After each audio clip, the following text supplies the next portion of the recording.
5 ज्ञानेंद्रिय और 5 कर्मेंद्रिय। कौन कौन?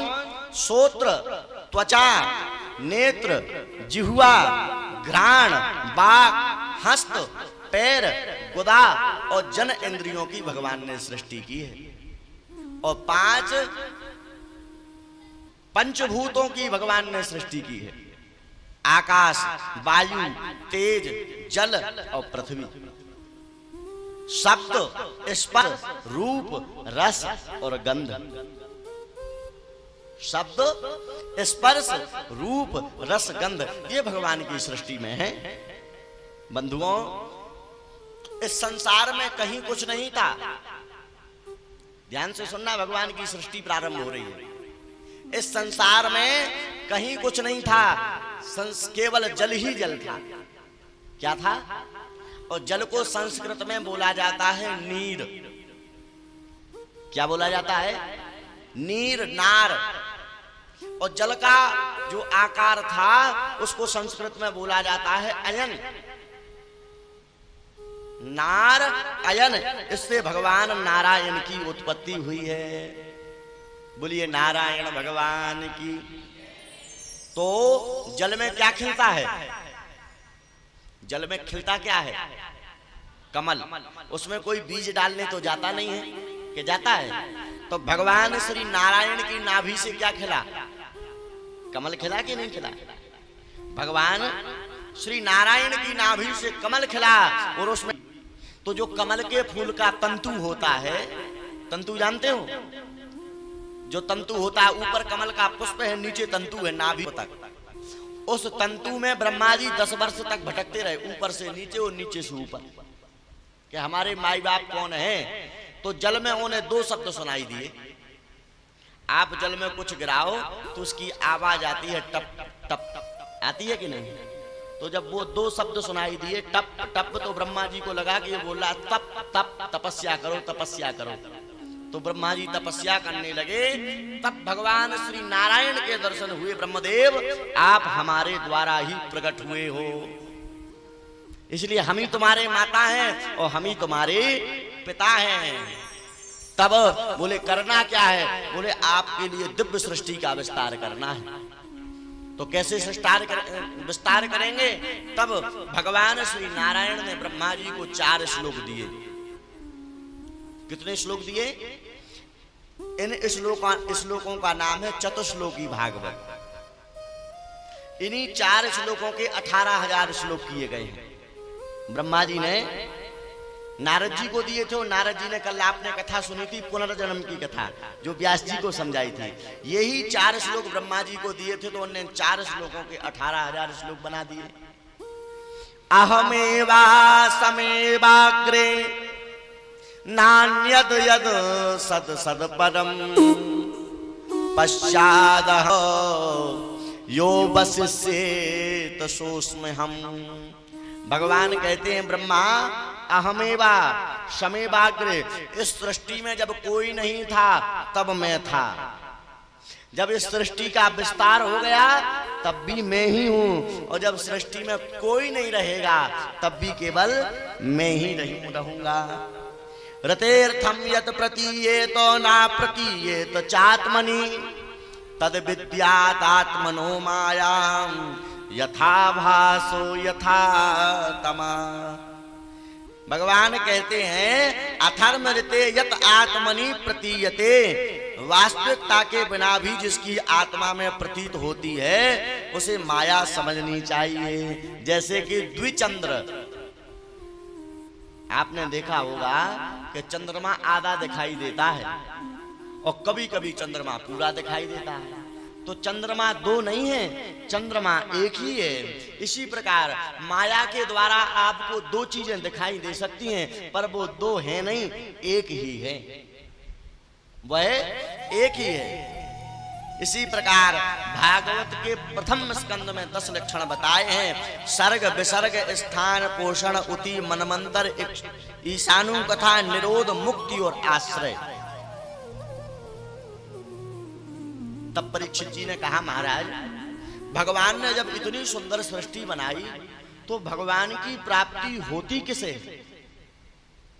क्या जो व्यक्ति देखने में सुंदर हो भगवान उसे मिलते हैं?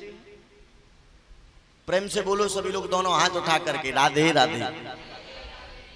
थोड़ा आनंद में बोलो राधे राधे। परीक्षित ने पूछा कि भगवान की प्राप्ति किसे होती है? क्या जो देखने में सुंदर हो, या कोई उम्र में बड़ा हो, क्या कोई ज्ञानी हो, और क्या कोई जाति में बढ़िया हो, या किसी के पास धन अधिक आ जाए तो भगवान उसे मिलते हैं? आखिर भगवान की प्राप्ति होती किसे है? कितना बढ़िया प्रश्न है। तब श्री सुखदेव जी कहते हैं, परीक्षित, का जाति विदुरस्य यादव पते। आप कहते हो कि भगवान ऊंची जाति वाले को मिलते हैं? नहीं। आप कहते हो कि भगवान पैसे वाले को मिलते हैं? ऐसा नहीं है। अगर भगवान पैसे वाले को मिलते तो सुदामा के पास कौन सा पैसा था? और अगर भगवान ऊंची जातिवादी के लिए मिलते तो शबरी की कौन सी जाति थी? और अगर भगवान उम्र वाले व्यक्ति को मिलते तो ध्रुव की कौन सी आयु थी? प्रहलाद की कौन सी आयु थी? और अगर भगवान सुंदर व्यक्ति को मिलते तो कुब्जा कौन सी सुंदर थी? 3 जगह से टेढ़ी कुब्जा थी। और अगर भगवान पढ़े लिखे के लिए मिलते तो सूरदास जी कौन से पढ़े लिखे थे? आंखों से अंधे थे। लेकिन आज बड़े बड़े डिग्री कॉलेजों में सूरदास के पदों पर पीएचडी कराई जाती है, सूरदास के पदों पर परीक्षा कराई जाती है, सूरदास के पदों पर डिग्रियां प्राप्त होती हैं। लेकिन सूरदास जी किसी डिग्री कॉलेज में नहीं गए, लेकिन बड़े डिग्री कॉलेज सूरदास के पदों पे चलते हैं, मीराबाई के पदों पर चलते हैं। और भगवान अगर मिलते तो विदुर की कौन सी जाति थी? विदुर एक दासी के पुत्र थे। किसके पुत्र थे? दासी जो काम करने वाली होती है। यदा तु राजान स्वसुतान साधुन, यदा तु राजान स्वसुतान साधुन, पुष्णन्न धर्मेण विनष्ट दृष्टि, भ्रातुर्यभिष्टस्य सुतान् विबन्धून्, प्रवेश्य लाक्षा भवने ददाह। विदुर मंत्री हैं। किसके मंत्री हैं? धृतराष्ट्र के। धृतराष्ट्र राजा हैं हस्तिनापुर के, और हस्तिनापुर के जो मंत्री हैं वो कौन हैं? विदुर जी। और ध्यान देना, 3 लोग अगर तीन व्यक्ति अगर हाँ में हाँ मिला रहे हैं, प्रिय बात कर रहे हैं, तो समझ जाओ नाश होने वाला है। 3 व्यक्ति कौन कौन? सचिव वेद प्रिय, सचिव वेद गुरु 3 जो प्रिय बोलई भय आस, राज धर्म तनु 3 कर, होय बेग ही नाश। 3 व्यक्ति कौन कौन? बोले सचिव, सचिव माने मंत्री, वेद जो डॉक्टर दवाई करने वाला, और तीसरा व्यक्ति गुरु। सचिव वेद, अगर राजा ने कोई गलत कार्य किया और मंत्री कहे हाँ राजा साहब आपने तो बहुत बढ़िया कार्य किया, और उसमें राजा का अनहित है तो राजा का अनहित हो जाएगा, इसलिए राजा के प्रिय नहीं बोलना चाहिए, इनको श्रेष्ठ सलाह देना चाहिए। और रोगी की बात में हाँ अगर वेद मिलाता है तो वो रोगी कभी स्वस्थ नहीं होगा। और गुरु, अगर चेला पैसे वाला है और उस चेले की बात में हाँ गुरु मिला रहा है तो चेले का नाश होना है। इसलिए चेला कितना ही पैसे वाला हो, कितना ही बुद्धिमान हो, पर जो शास्त्र की विधि है वो शास्त्र की विधि चेला को समझानी ही चाहिए।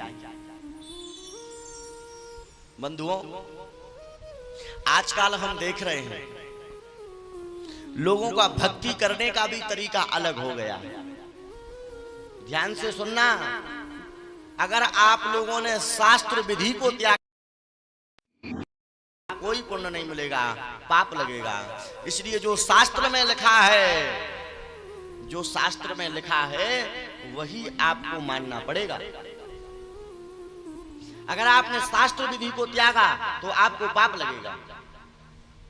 भगवान खुद कहते हैं गीता में अर्जुन से कि अर्जुन, कोई शास्त्र विधि को त्याग करके भक्ति करेगा उसके लिए घनघोर दंड मिलेगा। एक हमें बहुत अच्छी कथा याद आ गई। श्री धाम वृंदावन में एक मंदिर है श्री राधा रमन लाल का। इसका मंदिर है राधा रमन लाल का। उस मंदिर के पुजारी हैं श्री रूप गोस्वामी जी। कौन? रूप गोस्वामी थे, अब नहीं है। तो श्री रूप गोस्वामी जी उस मंदिर की पूजा करते थे और बहुत सारे शिष्य उनकी सेवा में रहते थे। तो उन रूप गोस्वामी जी का कोई एक शिष्य एकादशी के दिन पान खा के आ गया। क्या खा के आ गया? पान। अब श्री रूप गोस्वामी जी ने देखा कि हमारा शिष्य आज एकादशी के दिन पान खा के आ गया, आज के दिन तो कुछ खाना ही नहीं चाहिए। उसको बुलाया, बोले आपने पान क्यों खाया? बोले हमको रात में राधा रानी स्वप्न में आई थी और उनने हमें ये पान दिया था कि ये प्रसाद के रूप में खा लो, तो हमने प्रसाद के रूप में इस पान को खाया है।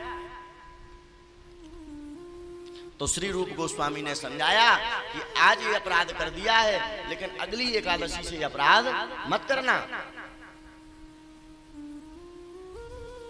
अगली एकादशी फिर आई और वो शिष्य फिर से पान खा के आ गया। अब श्री रूप गोस्वामी ने अपने लोगों से चर्चा की कि क्या करें।